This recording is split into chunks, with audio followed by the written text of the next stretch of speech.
Magandang araw po sa inyong lahat, mga minamahal kong mga kapatid sa Panginoon. Ito po ang inyong lingkod, si Pastor Ruel Camia po, mula po dito sa Winnipeg, Manitoba, Canada, para po sa ating pag-aaral ng salita ng Diyos ngayong umaga.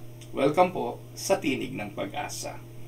Araw po ng Thursday ngayon, ang ating pong pag-aaral ay may pamagat po na Lessons from the Potter's House. Ang ating pong talata ay nasa aklat po ng Jeremiah chapter 18 verses 1 to 6. So magandang araw at atin po itong sama-samang basahin. This is the word that came to Jeremiah from the Lord. Go down to the potter's house, and there I will give you my message. So I went down to the potter's house, and I saw him working at the wheel. But the pot he was shaping from the clay was marred in his hands. So the potter formed it into another pot, shaping it as seemed best to him. When the word of the Lord came to me, he said, Can I not do with you, Israel, as this potter does? Declares the Lord. Like clay in the hand of the potter, so are you in my hand, Israel. Pagpalain nawa ng Panginoon ang pagkabasang ito at pagkadinig ng kanyang mga banal na salita na sa araw pong ito ay ating pagbubulayan. Ito po ay bahagi ng isa sa aming pag-aaral sa mga kapatiran sa dako po ng Amerika noong nakaraang Tuesday, and I decided to also share this message to you this morning dahil po mahalaga rin pong makita natin na utos po ito ng Diyos kay Jeremiah dahil meron siyang mensahe. Alam nyo pang mga kapatid, talagang ang Diyos, even during the old times, ay gumagamit po siya ng mga bagay to illustrate His point. At dito po ay inutusan ng Diyos si Jeremiah para bigyan ng isang mensahe at siya'y pinapunta ng Diyos sa isang magpapalayok o sa bahay ng magpapalayok. Noon pa man, God uses many images to describe His relationship with His people. God speaks of the shepherd and the sheep relationship, the husband and the wife relationship, a father and his children relationship, just to name a few. Yung larawan ng pastol at ng kanyang tupa ay paglalarawan ng total dependence ng tupa sa kanyang pastol. Yung pastol ang provider, tagapag-ingat, provider ng sustenance, provider ng protection, provider ng guidance ng tupa ng pastol sa kanyang mga tupa. Yung husband and wife relationship speaks of commitment, speaks of intimacy, speak of relationship na habang buhay ay dapat na panghawakan, no? Yung the relationship of husband and a wife na magsasama at may kontrata na magsasama habang buhay sa hirap, sa ginhawa, sa kasaganaan, sa kahirapan, sa lahat ng sitwasyon at hindi pwedeng paghiwalayin. Tanging kamatayan lang ang pwedeng maghiwalay. So the Lord speaks of those relationships to illustrate how we are connected with Him in relationship. He even uses the relationship of a father to his children. And this speaks of our dependence, our submission bilang mga anak to our father. And the father will provide the needs and protection of his children. Parating ganon. Kaya kung makikita po natin kung paano yung relasyon ng tupa sa kanyang pastol, ng asawa sa kanyang asawang babae, at ng mga ama sa kanyang mga anak, doon din po inilalarawan ng Diyos ang kanyang relationship sa bawat isa sa atin. All of these are wonderful and teach us many valuable lessons about life, ourselves and our Lord. However, while we like sheep are protected and provided by the shepherd, and as a wife we are loved without condition by the husband, and like children we are constantly under the Father's loving watch and care. There is another aspect of our lives that we need to be factored into the equation. After all, Jesus did not save us from our sin just so we could go to heaven and we can avoid hell. Ano pong layunin? If we are to be servant, He saved us and He saved our soul so that we might be actively engaged in His service here on the earth. That is the purpose.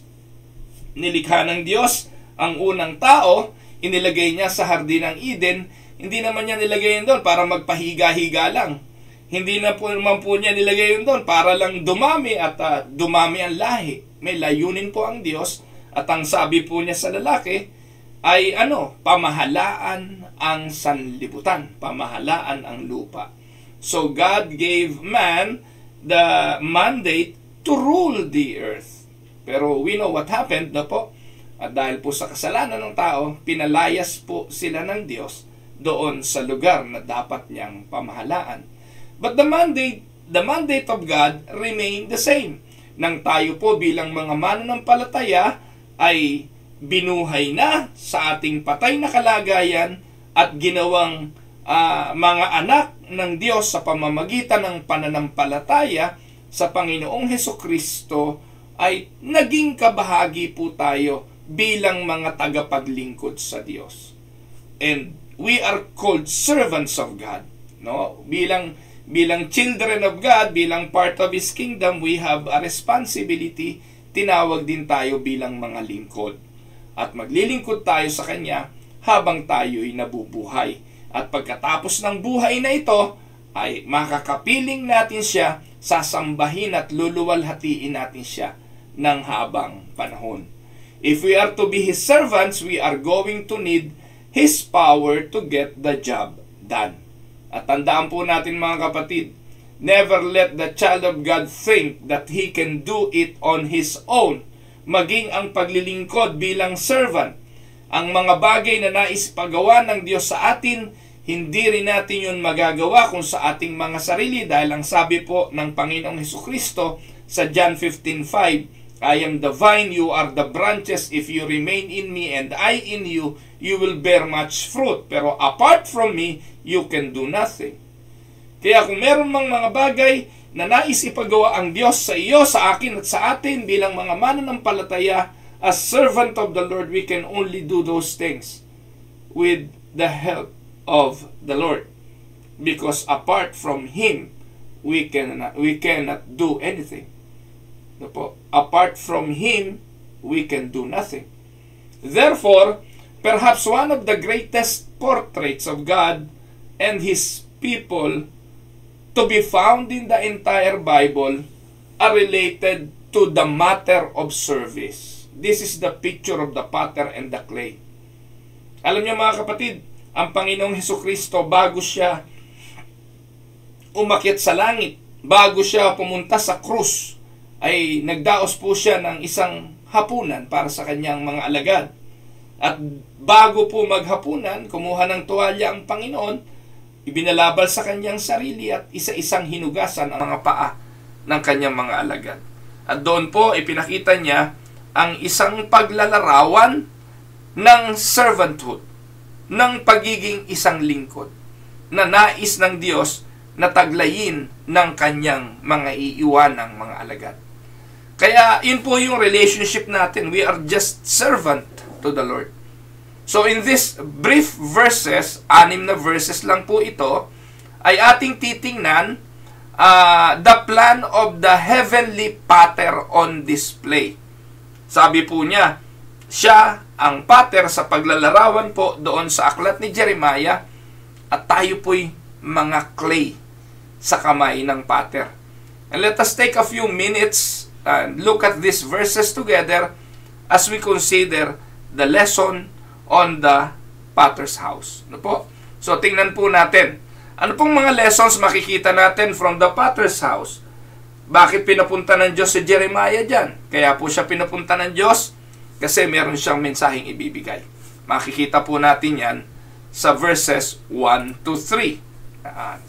By the way, 1 to 3. Sabi po dyan, this is the word that came to Jeremiah from the Lord.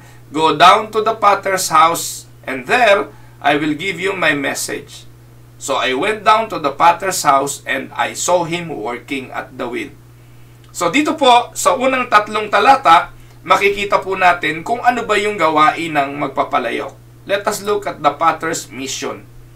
So ano pong gawain ng magpapalayok? At kung ang Diyos ang magpapalayok, ano ba yung kanyang intention? Ano ba yung kanyang mission? So let us first look at the intention of the potter.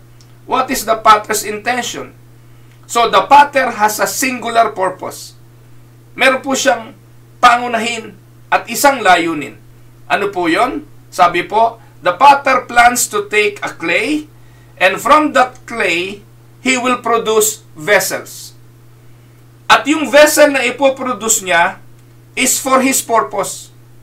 Nasa isipan na po na magpapalayo kung anong gusto niyang hubog, anong forma, anong itsura ng kanyang gagawing vessels. At yung vessels na yon is for a purpose. He wants to make vessels that will reap a profit, that will be found useful, and that will bring honor unto him. Hindi po gagawa ang magpapalayok ng isang palayok para basagin at gawing tuntungan lang ng paa. Nakuha niyo po? Kasi madalas makakakita tayo sa bentahan ng paso o doon sa lugar ng magpapalayok. Kung kayo po ay nakakita na ng lugar ng magpapalayok, makakakita po tayo doon ng mga basag na palayok Hindi po ba? Yung mga basag na palayok na yon, wala nang silbi, kundi gawin tuntungan na lang, nagiging yapakan.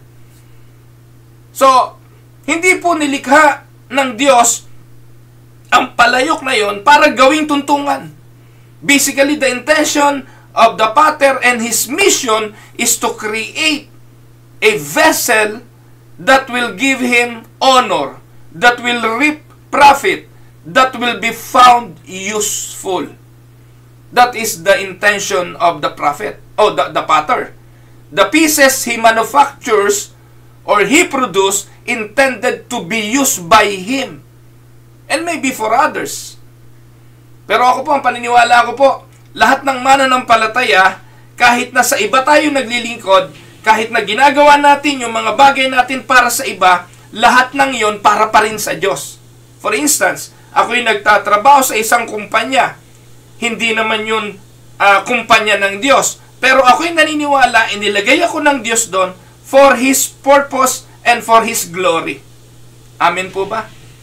Kasi minsan meron po tayong distinction ng sacred at secular Akala natin ang mga banal na gawain para sa Diyos ay yung pagpapastor, pagmimisyon, yung mga gawain yun lang ang banal na gawain ng Diyos.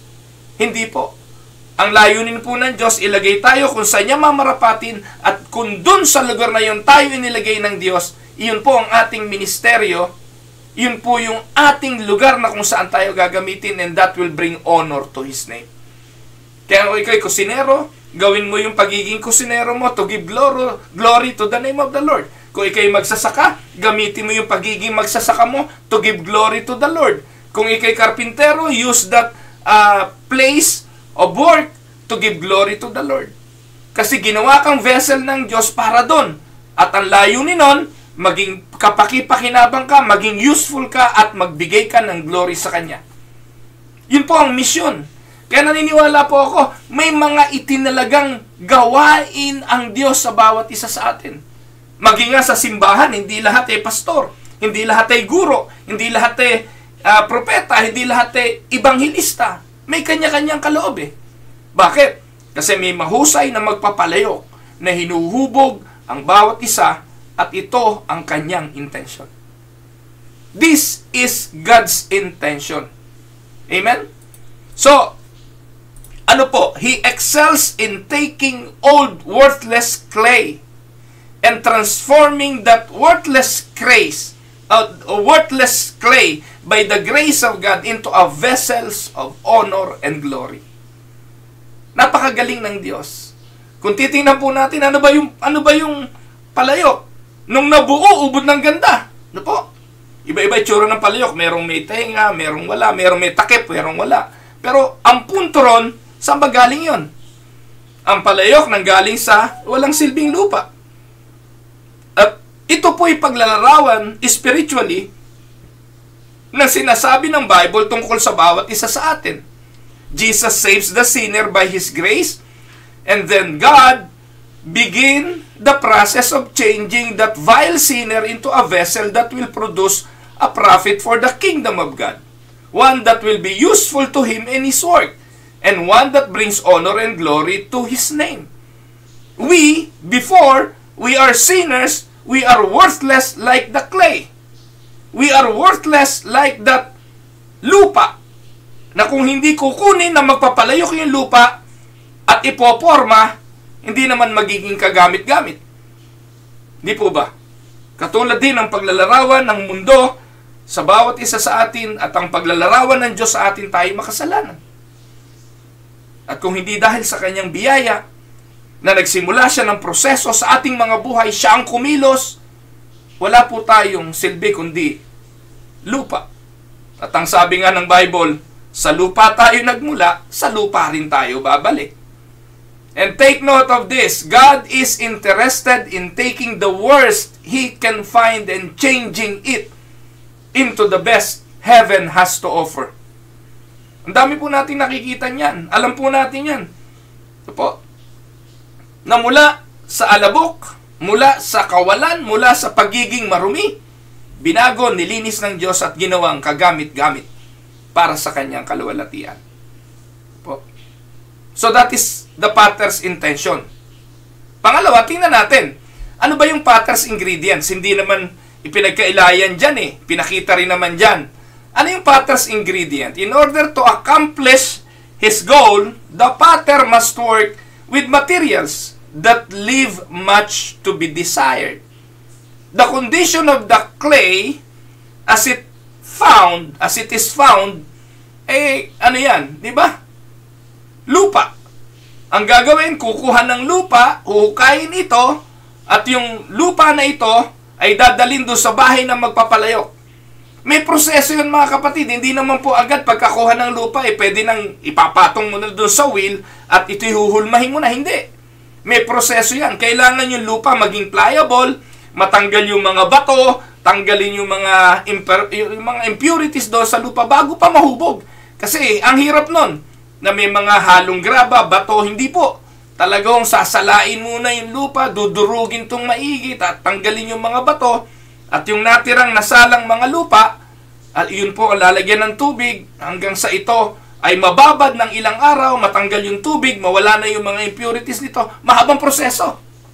Pero ni-research ko pa ho ito tinignan ko po paano ginagawa ng magpapalayok At sa YouTube, marami naman ho kayong makikita ng mga videos on how a potter produces a pot from the raw materials, from the mud or from the clay. Po? So, makikita po natin, the clay as it is taken from the ground, it is considered worthless. It must be transformed into a usable state, and this is a process that takes time and energy on the part of the potter. Alam niyo mga kapatid, ang matagal naman lagi sa anumang bagay na ating ginagawa ay yung pagsisimula. Pag meron ka ng proseso, madali na Pero sa magpapalayok, yung mga unang proseso, mahirap yun Pero kapag nagawa na yung mga prosesong yon para sa skillful potter, madali na yon kasi sanay na siya dun Pero sa isang hindi magpapalayok, kahit ready na yung materials, na transform na at pwede nang gawin yung putik para maging clay, kung hindi rin tayo maalam, hindi rin natin kayang buuin. Hindi po ba mga kapatid? Alam niyo, naalala ko rin nung araw, nung mga bata kami, mahilig din kami magbahay-bahayan di ba? Ako sino sa inyo, hindi naka-experience ng bahay-bahayan. Nagluluto-lutuan tayo, di ba? Gagawa tayo ng putik, gagawin nating palayok, magluluto tayo mga dahon at kung ano-ano mga dahon. Na po? Nakaranas ba kayo ng ganon? Mga Filipino lang yata nakaranas nun O minsan yung mga lata gagawin nating lutuan, magluluto tayo ng kung ano-ano. Hanggang sa habang tumatanda-tanda ka na, totoo na, champurado na niluluto, kinakain na natin yung niluluto natin, etc. etc. So, makikita po natin, this is a perfect portrait of those lost in sin. Like that clay, we are worthless to God in our natural condition. However, He is able to see the vessels that He can become. Therefore, He begins the process that will bring us to a place of usefulness.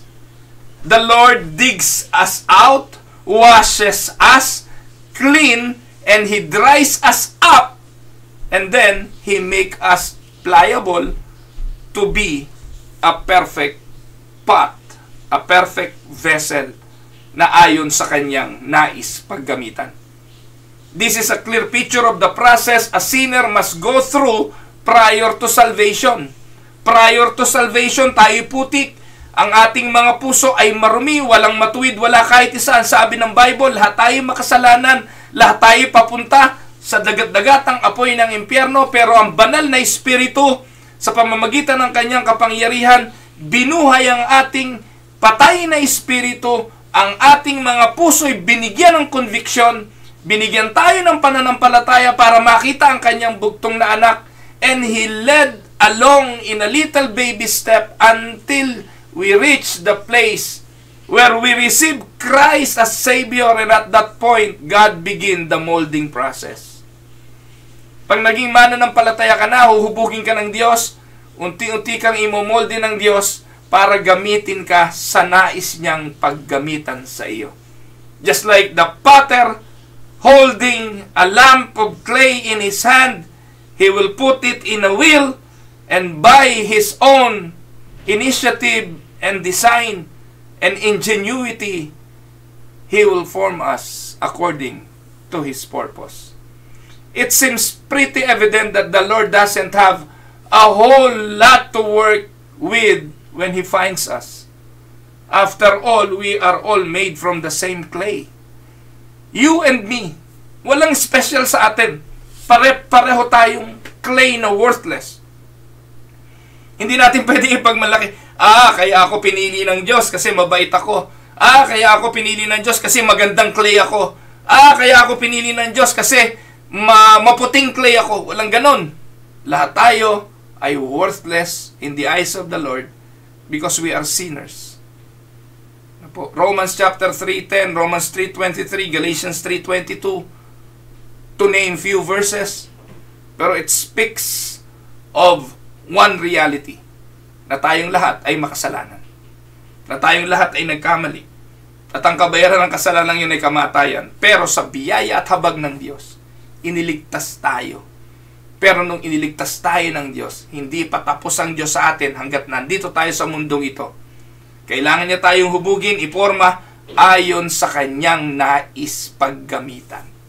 In fact, hindi kanya iniligtas for no purpose at all. God saved you for a purpose. Amen? Na nakita po natin yung potter's intention, nakita rin natin yung potter's ingredients, no? Walang silbi, marumi, at ano pa? It was taken from the ground, worthless.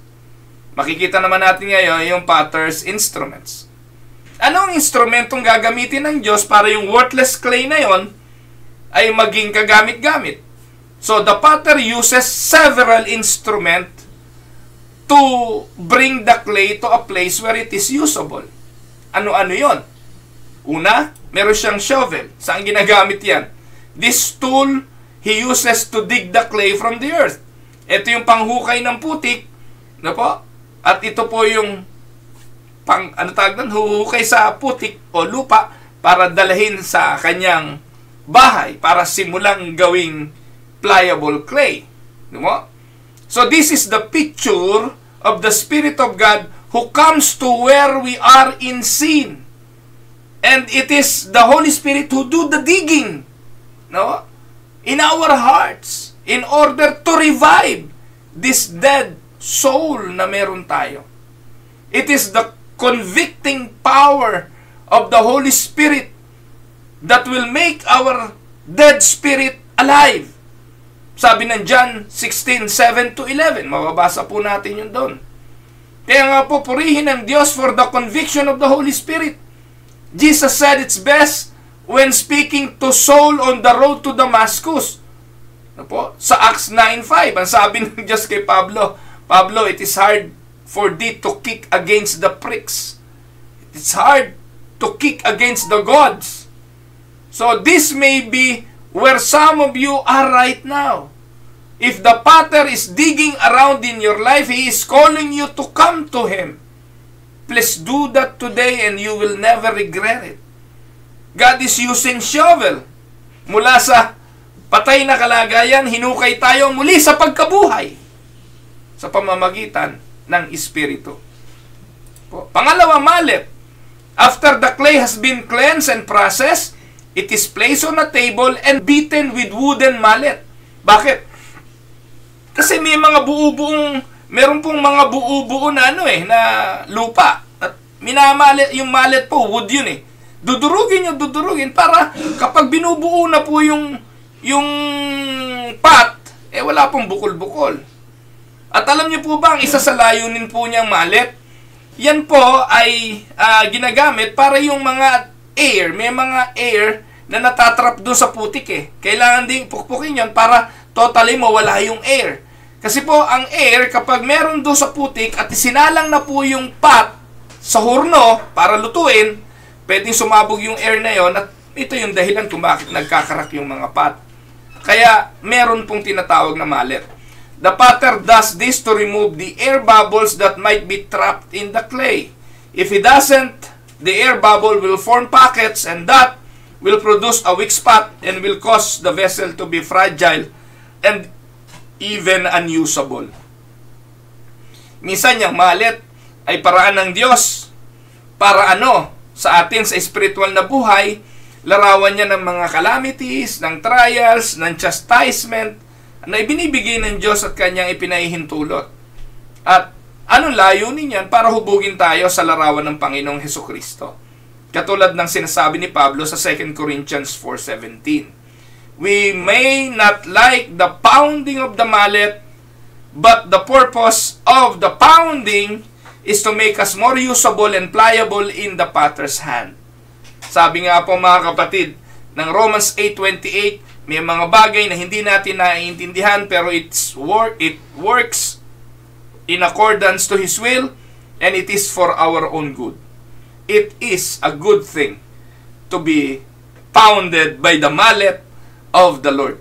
Kasi doon lang tayo magiging kagamit-gamit. At alam nyo, maraming mga bagay tayong natututunan sa mga pagsubok, trials, and calamities ng buhay na hindi naman natin matututunan sa kapayapaan at pagiging maayos ng takbo ng buhay. Tama po ba? Pangatlo po na makikita natin na ginagamit ng Pater ay yung kanyang wheels. So ano ba yung wheels? This is where the clay is placed. As the clay turns, the Pater will place his hand upon it and shape it according to his will.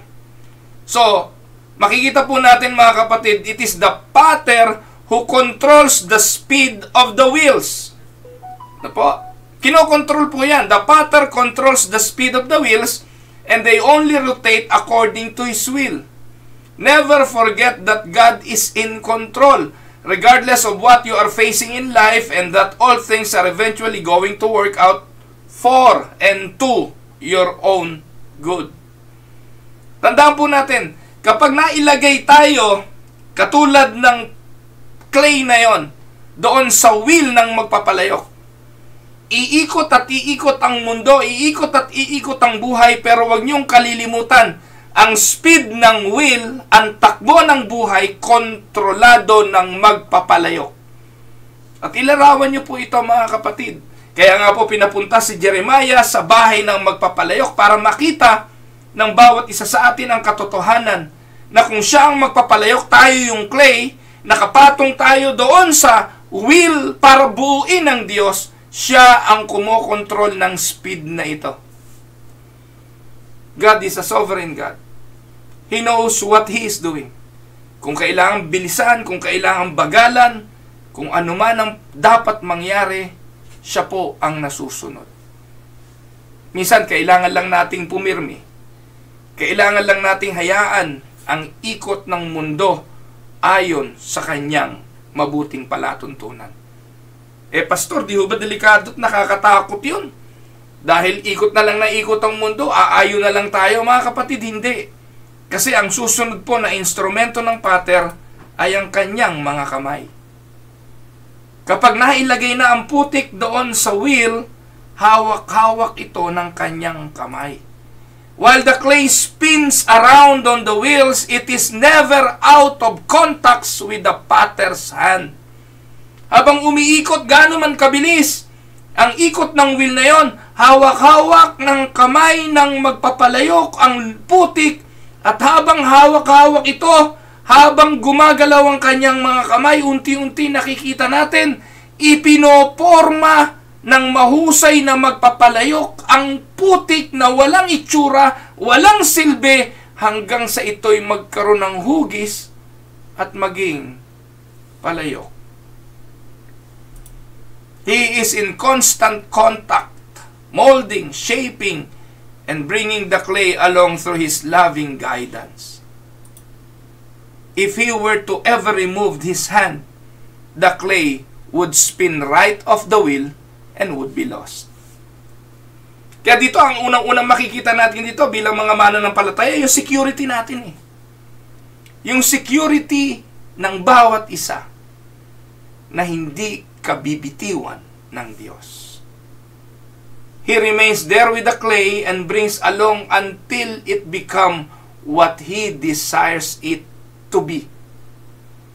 Kaya mga kapatid, kapag may mga Kristiyano na naiinip doon sa kanyang kapwa Kristiyano, huwag ka mainip.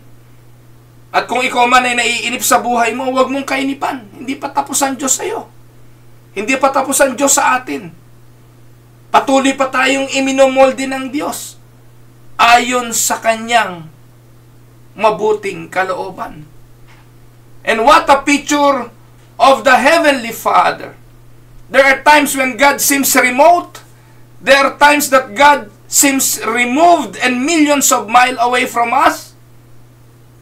At minsan pakiramdam natin, ang layo ng Diyos na hindi tinutugunan ang ating pangangailangan. However, He has promised us that He will never leave us. Ito yung mensahe ng Potter's House.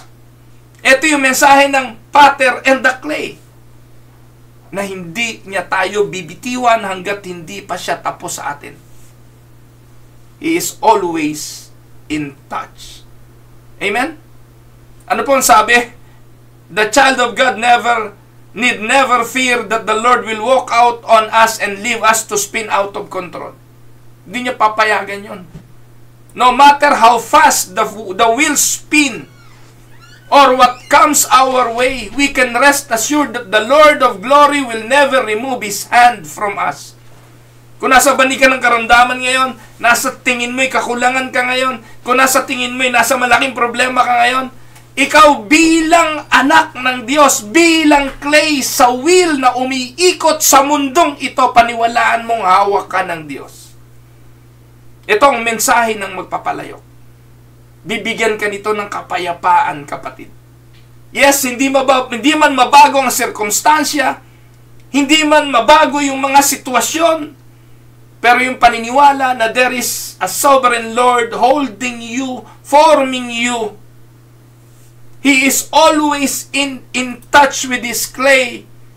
He is in control no matter how fast the wheel. We can rest assured that the Lord of glory will never remove His hand from us. That gives us hope. Amen? Kaya mahalaga, ito yung misyon ng Pater. Yan ang misyon ng Pater. Pangalawa, tingnan po natin yung verse 4. Jeremiah 18:4. Ang sabi po, but the pot he was shaping from the clay was marred in his hands. So the potter formed it into another pot, shaping it as seemed best to him. Ano po makikita po natin dyan? So, tingnan po natin yung ministeryo ng magpapalayok. Kanina yung misyon. Ngayon yung kanyang ministry. Ano po? Bakit kailangan na maintindihan natin ang ministeryong ito ng magpapalayok? Mahalaga ito kasi yung pagkaunawa natin sa misyon at sa ministeryo ng magpapalayok sa buhay natin, lalong magpapatibay ng ating pananampalataya sa ating Diyos. So, isa po sa makikita natin dito ay yung problema with the vessel. Ano po ang sabi diyan? Even in the potter's hand, nasa kami na ng magpapalayok yun, no? may mga pagkakataon, things can still go terribly wrong. Ano po ang ibig kong sabihin? Bakit minsan, nasa kamay na ng magpapalayo, meron pa ring hindi nabubuo at meron pa ring hindi agad nagiging palayo? Ang tanong, fault ba ito ng pattern? O may kinalaman ng clay? There are times when even with the best of care na ginagawa ng pattern, the vessel still gets out of shape. Bakit? Wala lang ba sa mood minsan yung pattern? Wala lang ba siya minsan sa timing? Ano po ang dahilan kaya? Alam niyo mga kapatid, isn't this the way our lives seem at times? We are going just along fine and we are growing in the grace of God. Then, along comes temptations, along comes trials, and for one reason or the other, we are thrown off balance and we become marred in the potter's hand. Every turn of the wheel makes the blemish more visible. It soon becomes evident that God cannot use us in our present shape. Na ang kailangan gawin ng Diyos ay muli idiin tayo, ilapat tayo, muli ibalik tayo sa original nating pagiging putik at magsimula siya uling hubugin hanggang sa muli ay maging kaaya-ayang palayok tayo. So ano pong ibig kong sabihin dito? Mga kapatid, never be guilty of believing that this cannot happen to you. Never be guilty of believing that that will not happen to me. There are many people in this world that started out running well for the Lord, but along the way, they got weak and out of balance in their lives. Before long, they were vessels of dishonors. They never planned it that way, but it happened just the same. Maraming faktor. Alam niyo po mga kapatid, yung mga mananampalataya sa Galacia. Sabi ni Pablo, you foolish Galatians, sinong dumaya sa inyo? Who bewitched you? Yung bewitch, kulam yun eh. Sinong kumulam sa inyo? You started running well, pero bakit ngayon napadaya kayo? Pinlano ba ng mga taga-Galacia na magkagano sila? Hindi. Pero may mga faktor na minsan nasa hulog na tayo, nasa forma na tayo, pwede na tayong gamitin, pero all of a sudden, bigla sa kamay ng magpapalayok ay muli nadideform tayo, nadideform tayo, at hindi tayo tuloy maging kagamit-gamit. 1 Corinthians 10:12 at marami pang ibang mga talata nagpapakita na mag-ingat yung mga nagsasabing sila'y nakatayo at baka sila ay mabuwal. At sa buhay natin, maraming ganon. Maging sa Bible, no po? 1 Corinthians 10:12, so if you think you are standing firm, be careful that you don't fall. 1 Timothy 1:19-20, holding on to faith and good conscience, which some have rejected and so have suffered shipwreck with regard to the faith. At just sinabi ni Pablo kung sino yung mga yan eh. Among them, pinangalanan si Hymenaeus, si Alexander, whom I have handed over to Satan to be taught not to blaspheme. May mga ganun eh. They started well, they started on fire to the Lord, they started doing good, and yet, biglang-bigla, ano po? At dyan sa 2 Timothy 4:10, binanggit si Demas. For Demas, because he loved this world, has deserted me and has gone to Thessalonica. Crescens has gone to Galatia and Titus to Dalmatia. Pero yung word na ginamit dito ni Paul para kay Demas, he deserted me. Iniwanan ako.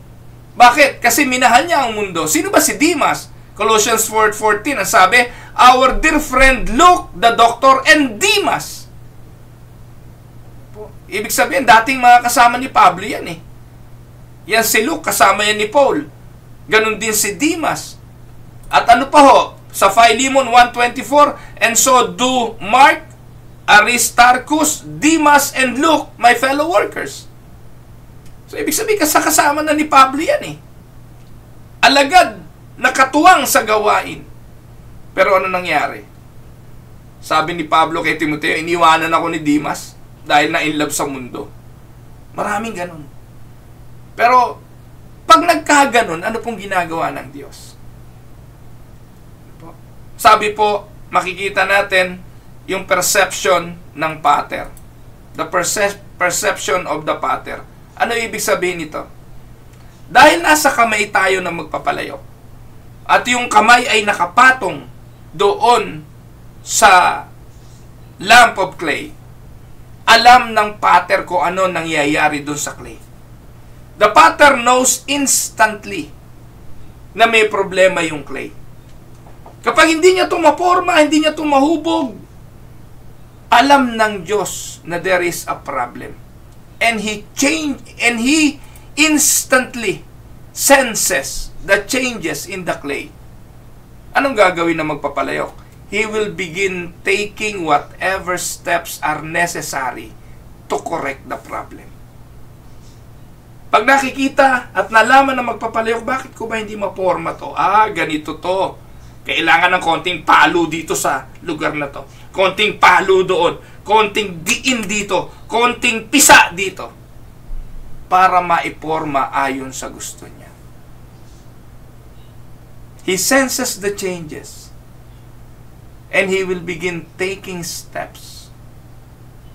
The same could be said of the Lord. There are times when we are just all crackpots. Yet because He knows everything, He senses the changes, His hand rests on our lives, He is instantly aware when things are not as they should be. Sa tingin nyo, malilingat sa Diyos? Mga kapatid, hindi nalilingat sa Diyos kung tayo masaya. Hindi nalilingat sa Diyos kung tayo ay nagpupuri. At hindi nalilingat sa Diyos kung tayo ay nagbubulaan o nagsisinungaling. Hindi nalilingid sa Diyos kung tayo ay nagkakasala. At that moment, God will take the necessary steps to get us back in usable condition. Never think even for a second that you are going to hide something from the Lord. Wala tayong kayang itago. Sabi ng Kawikaan 15:3, the eyes of the Lord are everywhere, keeping watch on the wicked and the good. Hebrews 4:13, nothing in all creation is hidden from God's sight. Everything is uncovered and laid bare before the eyes of Him to whom we must give account. He is aware of every thought, every deed, every motive, and will allow none to pass before His gaze unchallenged. Amen? Now, if God knows when I have a need, it stands to reason that He also knows when I have a sin or some flaw in my attitude that needs correction. Amen? Kaya, katotohanan yan. Kung alam ng Diyos ang lahat ng ating pangangailangan, at kung alam ng Diyos na meron tayong pangangailangan, alam din ng Diyos kung meron tayong kasalanan. Amen po ba mga kapatid? No? Kaya, niloloko natin ang ating mga sarili kung paniniwalaan natin, kaya nating pagtaguan ng Diyos.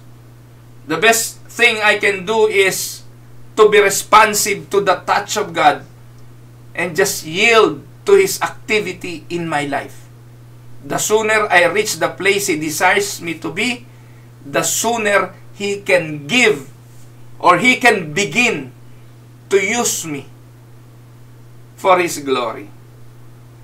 Kaya yung mga hingi ng ministry sa Diyos, yung hingi ng ministeryo, at sasabihin nyo, this is my ministry, I want this to be my ministry. Mga kapatid, hindi tayo namimili ng ministeryo.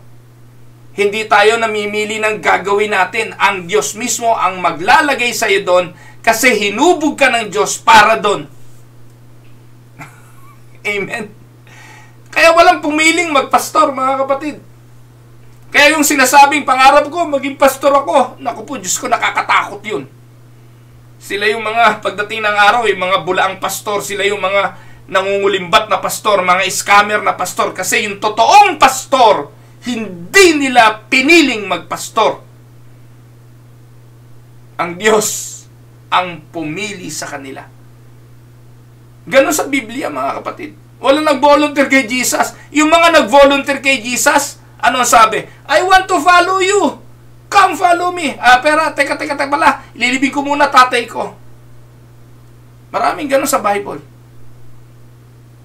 Pero yung mga totoo, tinawag ni Jesus, iniwanan. Iniwanan ng lambat, iniwanan ng bangka, iniwanan ng trabaho.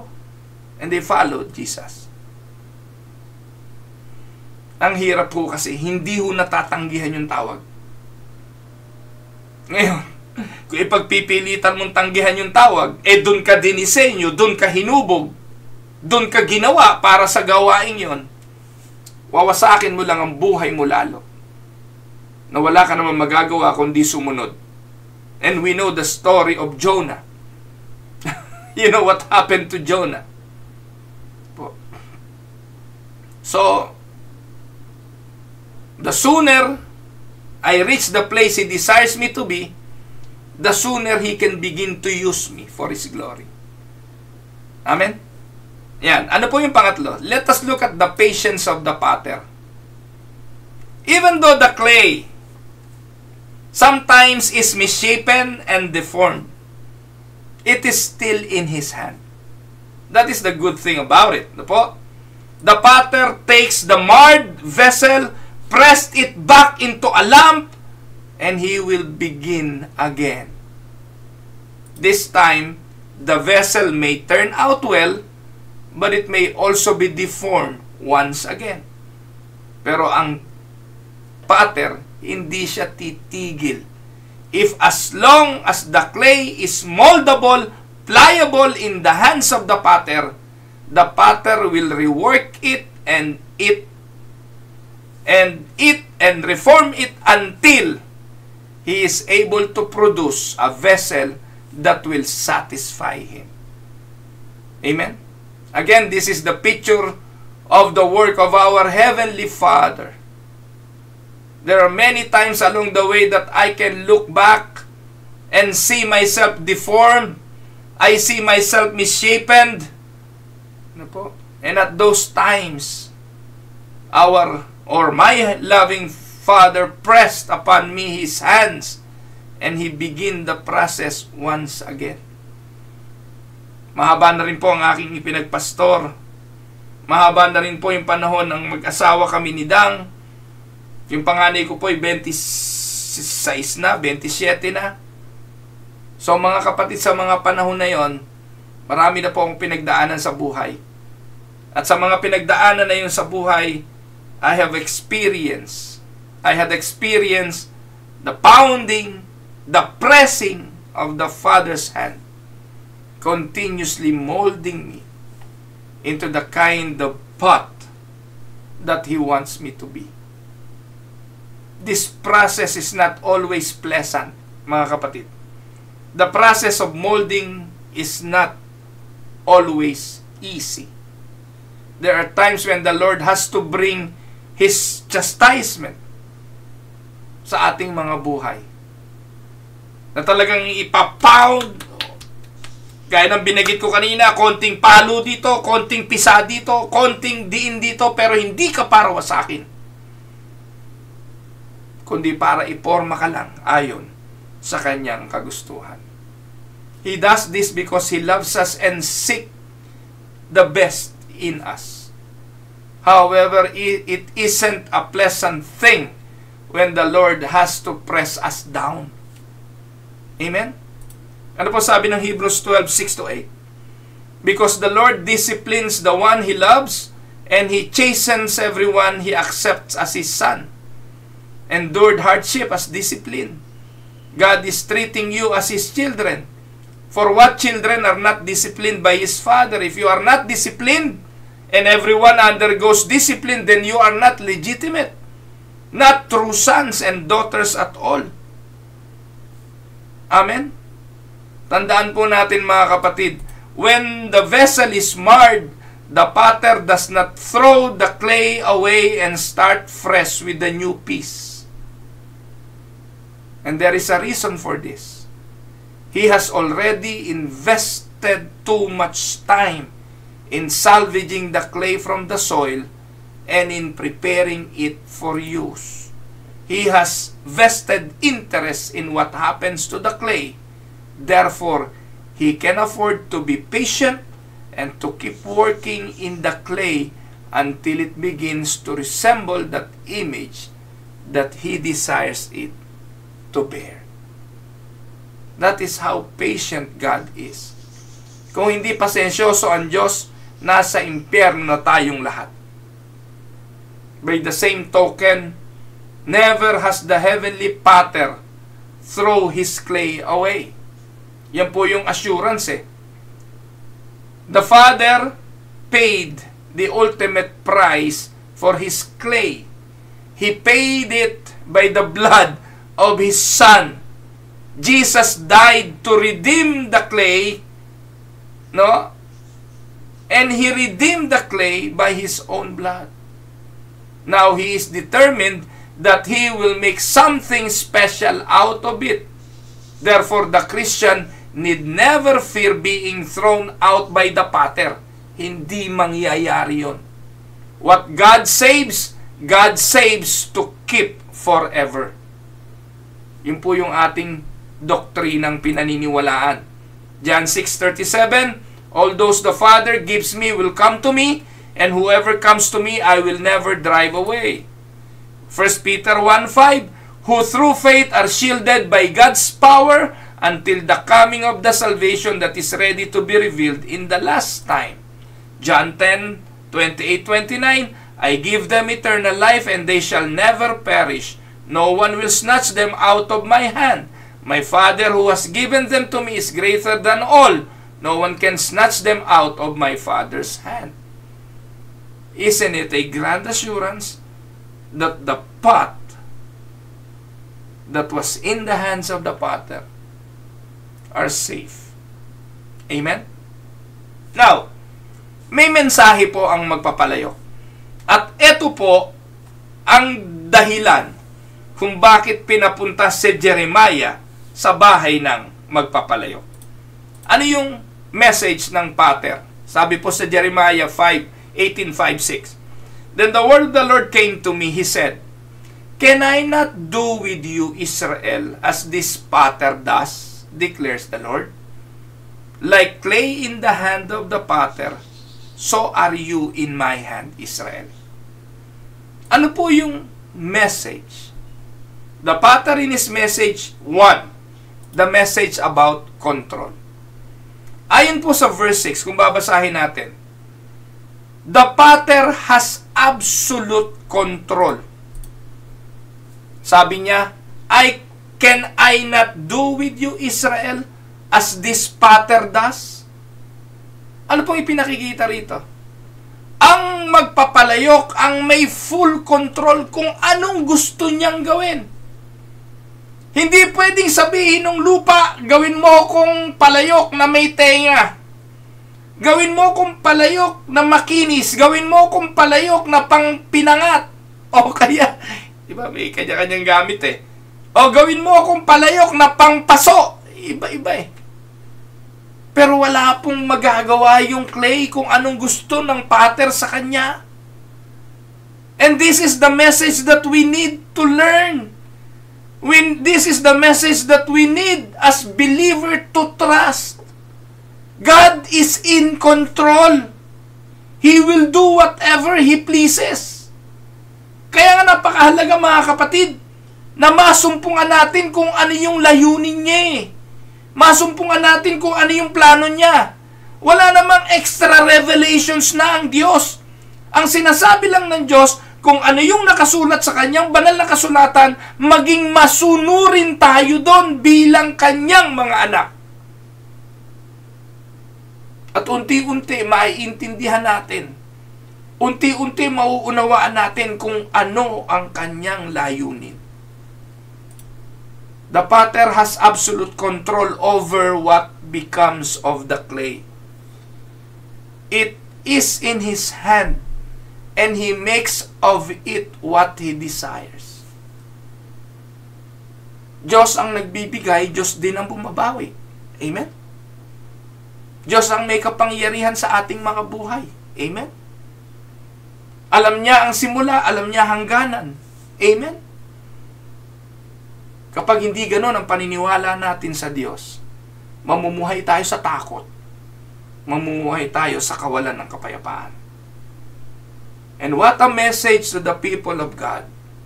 Listen, my dear brothers and sisters. God is in control of our lives and He makes of us what He wishes. Iba-ibang vessel. Kung paano sa simbahan, may iba-ibang kaloob. May iba-ibang pagkagawa. Some are sturdy vessels that are used over and over again. Pero meron pong may mga fine and delicate, expensive Chinaware. And they are used only on special occasions. Pero lahat ng ito ay para sa kaluwalhatian ng gumawa. Iba-iba eh. Merong vessel for honor and vessel for dishonor. Meron pong no, pinag-aaralan nga namin ito ng Tuesday eh. Sabi ko, paano kung ginawa kang arinola? Hindi po ba? O ginawa kang, ano ba yun, yung toilet bowl? Makakatanggi ka ba? So, ibig sabihin, di ba, yung toilet bowl bagsaka ng dumi yun no? Sabi nga ni Ate Mer, arinola, yung pag-arinola ka. Pangit, ano? Pero, hindi lahat ginawa ng Diyos na magandang lalaki sa itsura Hindi lahat ginawang magandang babae sa itsura. Well, sa standard ng mundong ito, may iba-iba Pero sa Diyos, ginawa tayo lahat maganda kasi yun ang nasa isipan niya Kapag tinupad ng anak ko na to, ang purpose ko sa kanya, maganda siya.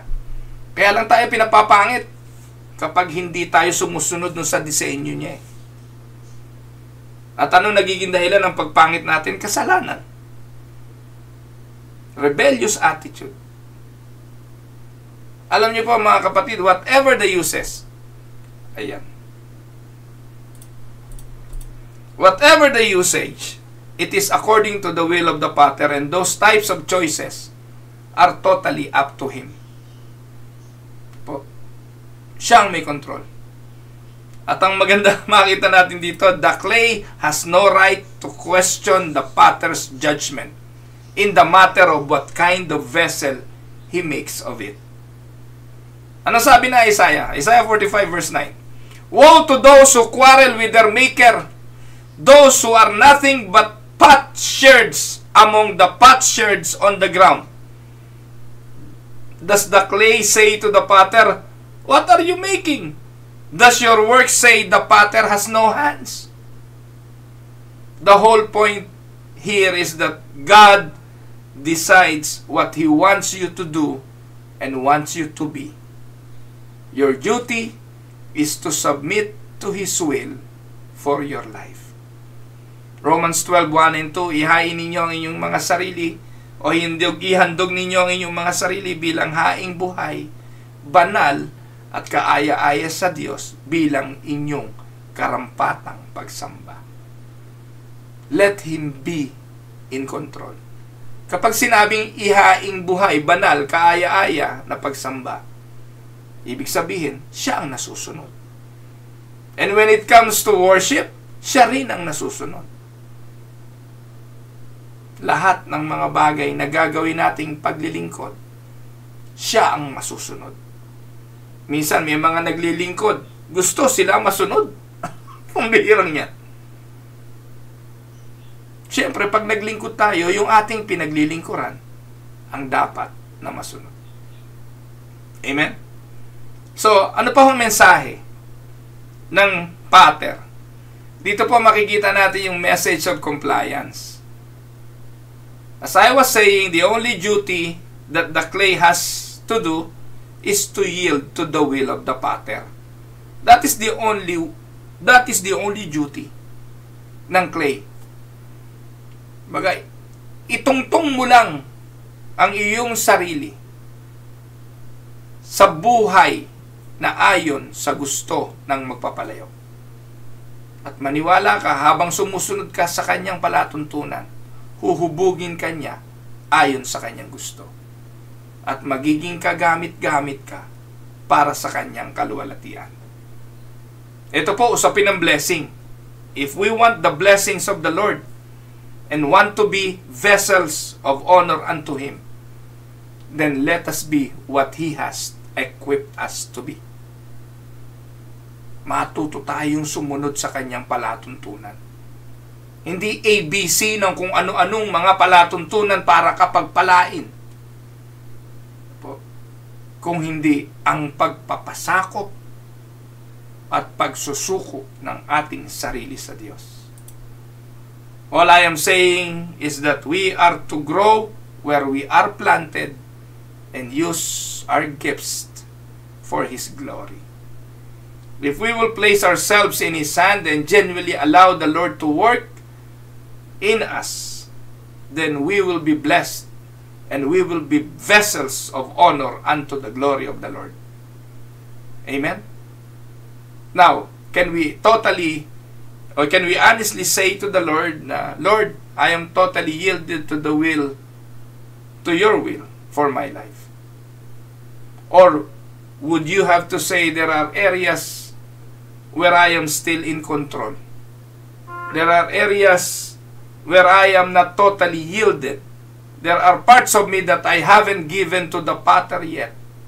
There are circumstances that I face that I still try to control and work out. Mga kapatid, hayaan natin ang Diyos.